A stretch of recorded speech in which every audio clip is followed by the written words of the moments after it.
তো রান্না বান্না তো শেষ করে ফেলছি। দেখেন এখন ওই আমার মেয়ে ইচ্ছা মাছে পড়া দিয়ে খাচ্ছে, আমি ভাত খাবো না, পরে খাবো। আরো ও খাচ্ছে। দেখেন মা কেমন হয়েছে ইচ্ছা মাছের বড়াটা? অনেক মজা।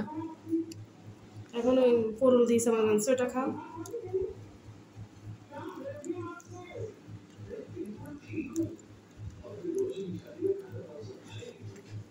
এটা কেমন হয়েছে? মজা। দেখলেন তো আপনারা আজকে আমার দুইটা ভিডিও দেখাইছে, দেখলেন তো অনেক মজা হয়েছে। আমার খেয়ে বাচ্চারা তো খেয়ে বলতেছে মজা হয়েছে। আর আমার রান্নাটা ভালো লাগলে সবাই লাইক কমেন্ট শেয়ার করবেন, সবাই আমার পাশে থাকবেন, ভালো থাকবেন, সুস্থ থাকবেন। আসসালামু আলাইকুম আমার আপুরা ভাইয়ার, আপনারা কেমন আছেন? আলহামদুলিল্লাহ। আপনাদের ছোট বোন ছোট ভাবি। দেখেন আজকে রান্না বান্না করবো। দেখেন আমি আপনাদের ভাইয়া সেদিনকে বাজারে গেলাম, আপনাদেরকে দেখাইছি। আপনারা এখন আমার ঘরের মানুষ, আপনাদের সব শেয়ার করতে পারি আমি, সমস্যা নেই। আপনারাও শেয়ার করবেন। ইউটিউব জগতে আসছি মানে সব শেয়ার করতেই হবে, কিছু লোক আর তো বাকি নাই।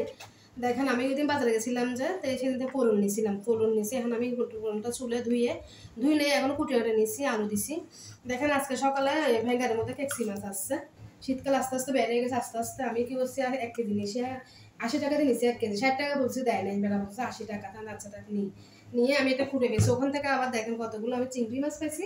ওই চিংড়ি মাছ দিয়ে আমি পরুল দিয়ে রান্না করবো। আবার দেখেন ওখান থেকে বড় বড় কতগুলো চৈকিসা বলে বা আবার এগুলো কাটাই ছোট ছোট মাছ এনে আমি ওখান থেকে এগুলো বের করছি। একটু করে মরিচ খোলা করবো। এখানে পেঁয়াজ, কাঁচামরিচ, টমেটো, ধনিয়া পাতা সব ফুটে নিচ্ছি। দেখেন এখন আমি রান্না করবো। চলো আমরা রান্না করি। আমার রান্না শুরু করে দিচ্ছি, সবগুলো ধুয়ে টুয়ে রাখছি। এখন তেল গরম দিচ্ছি, দিয়ে দিব পেঁয়াজ। এখন আনবো পরুল দিয়ে চিংড়ি মাছ দিয়ে। আসলে ওই ছোটো ছোটো ইচা মাছগুলো নিলে টেক্সি চাবল আর কি, এগুলো নিলে লাভ আছে। দু তিন ইচা মাছও পাওয়া যায়, আবার বড় মাছও পাওয়া যায়, অনেক সুবিধা। দিয়ে দিব কাঁচামরিচ দিচ্ছি, টমেটো দিচ্ছি আর পেঁয়াজ দিয়ে দিচ্ছি। এখন দিয়ে দিব আদা রসুন বাটা, দিয়ে দিব লবণ, হলুদের গুঁড়া, ধনিয়া জিরার গুঁড়া, দিয়ে দিব গোলমরিচ, দিয়ে দিব চিংড়ি মাছ। ওই যে গোড়া গোড়া ইচা মাছ আসছিলাম ওখান থেকে বের হয়েছে, ওগুলো দিয়ে পোড়ন দিয়ে রান্না। চিংড়ি মাছ তো কষানো হয়ে গেছে, এখন পোড়ন আর আলুটা দিয়ে দিব। বললাম না কেক্সি মাছ নিচ্ছে যে ওখান থেকে অনেকগুলো বের হয়ে গেছে। এখন আমি ওখান থেকে একটা মাছ আছে ছোটো ছোটো মিলে এরকম বড় এই মাছ, ছোটো ছোটো মাছ। ওইটা আজকে এখন মরিচ কলম করে নেব।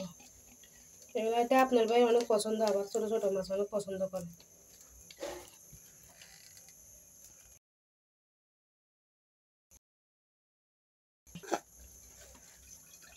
দিয়ে দিব পেঁয়াজ, একটু এরকম করে দিলে তাড়াতাড়ি সিদ্ধ হয়ে যায় আর কি। দিয়ে দিন পেঁয়াজ, কাঁচামরিচ আর টমেটো, অল্প অল্প করে দিচ্ছি সব, অল্প হইতো মাছ। দিয়ে দিলাম একটু হলুদ গুঁড়ো, মরিচের গুঁড়ো, একটু সামান্য দিয়ে ধনিয়া জিরার গুঁড়ো, দিয়ে দিব লবণ, সামান্য লবণ, একটু আদা রসুন বাটা দিছি সামান্য করে, সামান্য তেল দিব, এই অল্প করে একটু তেল দিব, আর একটু দিন এলে একটু কম হয়ে যায়। তেল দিলাম, কিছু মনে করি আর একটু বেশি পড়ে গেছে, হাতে রেখে দিছি। আসলে এরকম হয়, তো রান্না বান্নার সময় এরকম হয়ে ফেলে। আমার বোনরাই জানলো, 7টা করে রান্না করতেছি, 12:30 বেজে গেছে। ছেলে স্কুল গেছে, খেতে চলে আসবে, তাড়াতাড়ি করতেছে রান্না।